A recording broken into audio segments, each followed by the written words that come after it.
The history of warfare is often written not in the grand, sweeping movements of armies across a map, but in the sudden, jarring silence that follows the collapse of a myth. For nearly 3 years, the Kremlin has projected an image of immovability regarding its southern occupied territories. They built layers of concrete fortifications, sowed millions of mines, and told their domestic audience that these lines were not merely military boundaries, but the new eternal borders of the Russian Federation. They projected invincibility. But this week, that projection shattered.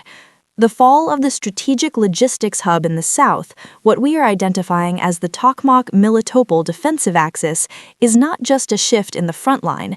It is a catastrophic failure of the political and military doctrine Vladimir Putin has relied upon to sustain this war through late 2025. When a stronghold of this magnitude falls, it does not happen in a vacuum. It happens because the systems supporting it, logistics, command structures, and political will, have eroded to the point of structural failure. We are looking at a moment that history may very well record as the turning point of the late war period. But to understand why this specific loss matters, we have to look past the satellite imagery of smoking fuel depots and abandoned trenches. We have to look at the tremors this is sending through the halls of power in Moscow, and what it tells us about the fragility of a regime that has bet its entire survival on a stalemate that no longer exists. By the end of this analysis, you will understand not just the military mechanics of this defeat, but the far more dangerous political scrambling happening behind the high walls of the Kremlin, and why this specific event changes the calculus for Washington, Brussels, and Kyiv. To fully grasp the magnitude of this week's events, we must first contextualize the geography and the stakes. Since the early days of the invasion, the southern corridor, often referred to as the land bridge to Crimea, has been the strategic crown jewel for the Russian Federation. Without this corridor, the occupation of Crimea becomes logistically nightmarish, reliant entirely on the vulnerable Kerch Bridge and maritime transport. For the last 2 years, following the static front lines established in 2023 and 2024, the Russian Ministry of Defense invested heavily in turning this region into a fortress. We are talking about the so-called Surovikin Lines and their subsequent expansions, a dense, layered network of anti-tank ditches, dragon's teeth, and fortified strongpoints designed to bleed an advancing army dry. Politically, this area was annexed on paper by Moscow, a move intended to make any retreat legally impossible under the Russian constitution. They burned the bridges behind them, signaling to their commanders and their public that retreat was treason. However, the context of 2025 has been one of attrition. While the lines on the map appeared static to the casual observer, the degradation of Russian rear area logistics has been relentless. The arrival of longer-range precision fires and the systematic targeting of railheads created a hollow shell defense, a hard crust with very little behind it. This is the background against which this week's offensive took place, a defensive line that looked formidable on a map, but was manned by exhausted units commanded by a fractured leadership and supplied by a logistics chain that had been slowly strangled over the last 18 months. The collapse, when it came, was surprisingly rapid, contradicting the prevailing wisdom of a forever stalemate.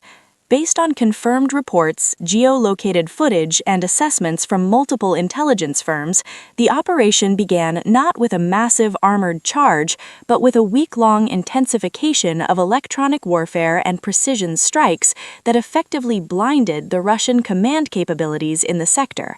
Ukrainian forces exploited a seam between two Russian operational groups, a classic military maneuver made possible by the lack of coordination between disparate Russian units. Unlike the grinding battles of previous years, this breakthrough saw a rapid bypass of strongpoints. Once the main defensive belt was breached, the Russian defense lacked the operational reserves to plug the gap. What we saw was a cascade failure. A stronghold is only as strong as its ability to be resupplied and reinforced. When the rail lines feeding the hub were severed by fire control, the garrison was effectively isolated. The retreat that followed was chaotic, despite Kremlin spokespeople characterizing the movement as a strategic regrouping to more advantageous positions, a phrase we have heard before. The evidence on the ground suggests a rout. Heavy equipment was abandoned. Ammunition depots were either detonated in haste or left intact for Ukrainian recovery. This was not an orderly withdrawal, it was a collapse of command and control. The fortress of the South did not just fall, it dissolved. This leads us to the critical question of power dynamics. In a functional state, a military loss leads to a review of tactics. In an autocracy like Putin's Russia, a military loss of this scale is a direct threat to the internal power structure. We must analyze who is actually in charge of this disaster and who stands to lose the most. The Russian Ministry of Defense, already battered by years of criticism and purges, is the primary target of this failure. The disconnect between the generals in Moscow, who have been reporting optimistic assessments to Putin, and the commanders on the ground, who were screaming for reinforcements, has never been wider. But the power struggle goes deeper.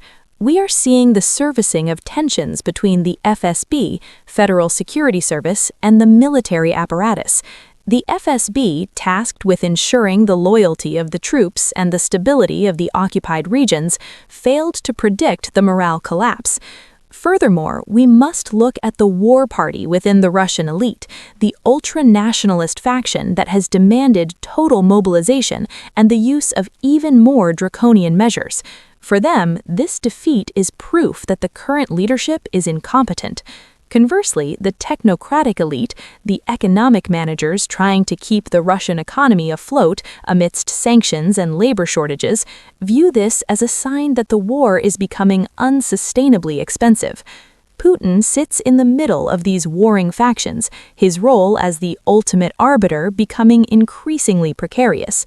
He is no longer the master strategist. He is the manager of a crumbling coalition, trying to prevent one faction from devouring the other while the front collapses.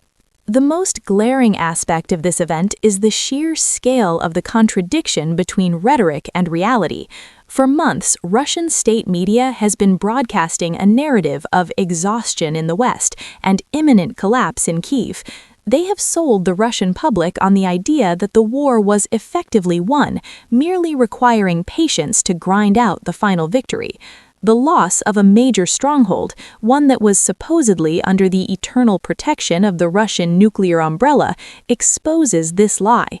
Where is the accountability? In a democratic system, a failure of this magnitude would trigger congressional hearings, resignations, and a public reckoning. In Moscow, the response has been a doubling down on secrecy. We are seeing a scramble to control the information space. Military bloggers, previously a source of unfiltered, if ultra-nationalist, insight, are being squeezed to toe the line. The Kremlin is attempting to rewrite the reality of the last week, framing the loss as a minor tactical adjustment, while distracting the public with unrelated escalation rhetoric against NATO. But the accountability gap is not just a Russian problem, it is a lens through which we must view the international response. For years, Western critics argued that Ukraine could not retake fortified territory, pushing for premature ceasefires that would have frozen the conflict in Russia's favor. This victory challenges the accountability of those assessments. It proves that with the right material support and operational planning, the stalemate was a temporary condition, not a permanent reality. It highlights the gap between the realist foreign policy arguments often heard in Washington and the actual capabilities demonstrated on the battlefield. It is easy to view these events as distant abstractions, dots moving on a map in Eastern Europe. However, the implications for the average American citizen are tangible and direct. First, this validates the return on investment for U.S. taxpayer dollars. The aid provided, artillery, intelligence support, and armored vehicles, was the catalyst for this success. It demonstrates that the aid is not falling into a black hole, but is achieving the strategic objective of degrading a hostile power without a single American soldier being deployed. Economically, the stability of Europe is intrinsically linked to the U.S. economy. A Russian victory or a protracted, destabilizing conflict in Europe acts as a drag on global markets, spiking energy prices and disrupting supply chains. A decisive shift that shortens the war or forces a negotiation on favorable terms is the quickest path to global economic stabilization. Furthermore, this matters for the concept of deterrence. We are living in an era where authoritarian regimes are testing the resolve of democracies. From the South China Sea to the Middle East, adversaries are watching. If Russia had succeeded in redrawing borders by force and holding them indefinitely, it would have signaled open season for territorial conquest globally. The collapse of this stronghold sends the opposite message, that aggression is incredibly costly and ultimately futile. It reinforces the international rules-based order that, while imperfect, provides the framework for American prosperity and security. We must also analyze how this story is being told, because the framing dictates the public perception. In the United States, we are likely to see a bifurcation in the media narrative. Mainstream outlets will focus on the tactical victory and the morale boost for Ukraine. However, we must be wary of victory disease, the assumption that one battle wins the war. Responsible analysis requires us to frame this as a significant step, but not the end of the road. On the flip side, we will see skepticism from isolationist political corners, framing this as a dangerous escalation that risks provoking Russia. You will hear arguments that a desperate Putin is a dangerous Putin.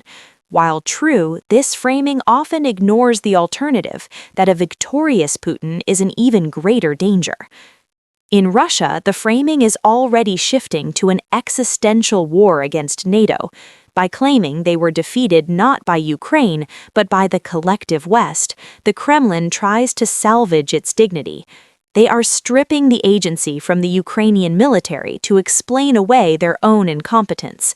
Watch closely for this narrative shift in the coming days. It is the primary tool the Kremlin uses to keep its population mobilized. They will not talk about the lost city. They will talk about the foreign legions and NATO mercenaries that allegedly stormed it, despite zero evidence to support such claims. Looking forward, the fall of this stronghold alters the trajectory of late 2025 and 2026. Strategically, it compromises the land bridge. If Ukrainian forces can establish fire control over the roads leading out of Crimea, the peninsula becomes a logistical trap.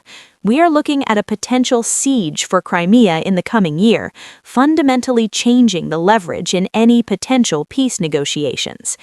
Politically, within Russia, this increases the probability of a black swan event.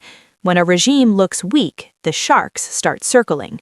We may not see a coup tomorrow, but the probability of internal destabilization, regional governors asserting more autonomy, private military companies acting independently, or a quiet palace reshuffle has skyrocketed. Putin's social contract with the elite was simple. I provide stability and opportunities for enrichment, you provide loyalty. That contract is fraying. For the West and NATO, this success will likely embolden policymakers to sustain or even increase support to finish the job, rather than pushing for a frozen conflict. It discredits the land for peace proponents who argued that Russia's defenses were impenetrable. The long-term implication is a reinforced NATO and a severely degraded Russian conventional military threat for the next decade. We often talk about politics as a game of perception, but war is the brutal intrusion of reality. The fall of this Russian stronghold is a reminder that propaganda has a shelf life.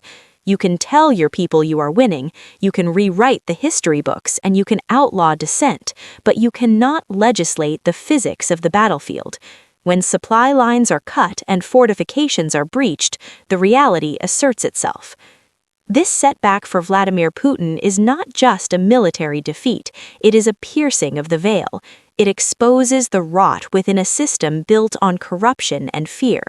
For the West, it is a reminder of the power of endurance and the necessity of accountability. The support provided to Ukraine was not just charity, it was an investment in the principle that borders cannot be erased by tanks.